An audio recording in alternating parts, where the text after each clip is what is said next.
ওয়া বারাকাতুহু। আজকে আমরা শিখব ঈদুল আজহার নামাজ কিভাবে আদায় করব। ঈদুল আজহা এবং ঈদুল ফিতর যেহেতু বছরে দুইবার আসে, আমাদের অনেক ভুল ত্রুটি হয়ে যায়, ভুল ভ্রান্তি হয়ে যায়। সেজন্য আজকে আমরা শিখব ঈদুল আজহার নামাজ কিভাবে আদায় করতে হয়। আল্লাহ নবী সাল্লাল্লাহু আলাইহি ওয়াসাল্লাম এর মুখ নিঃসৃত অমীয় বাণী থেকে আমরা জানতে পারি ঈদুল আজহার নামাজ, ঈদের নামাজ 6 তাকবীর এবং অতিরিক্ত 12 তাকবীর দুটাতে আদায় করা যায়। দুটাই সহিহ হাদিস। তো আমরা শিখব 6 তাকবীরের সহিত কিভাবে ঈদুল আজহার নামাজ আমরা আদায় করব। আমরা প্রথমেই নিয়ত করব, যেভাবে নিয়ত করি না কেন আমরা প্রথমে নিয়ত করে নেব।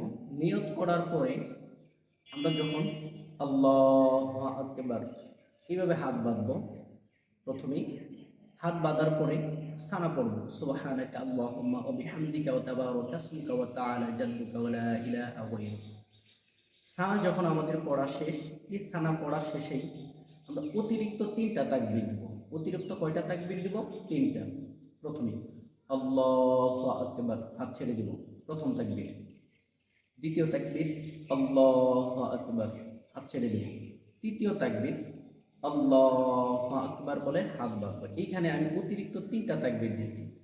এখানে অতিরিক্ত আমার 3টা তাকবীর হয়েছে। এখন আমরা সূরা ফাতিহা পড়ব। সূরা ফাতিহার সাথে অন্য আরেকটা সূরা মিলাবো। এই সূরা মিলানো যখন শেষ, আমরা রুকুতে যাব।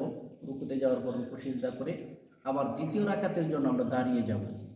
যখন আমরা দ্বিতীয় রাকাতের জন্য দাঁড়িয়ে যাব তখন সূরা ফাতিহা পড়ব। সূরা ফাতিহার সাথে অন্য আরেকটা সূরা মিলাবো।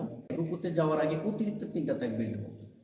আল্লাহু আকবার, প্রথম তাকবীর আল্লাহু আকবার, দ্বিতীয় তাকবীর আল্লাহু আকবার, তৃতীয় তাকবীর। এই অতিরিক্ত 3 তাকবীর আমি এখন আল্লাহু আকবার বলে রুকুতে যাব। এরকম ভাবে এই নামাজে আমাদের অতিরিক্ত 6টা তাকবীর হয়ে গেছে।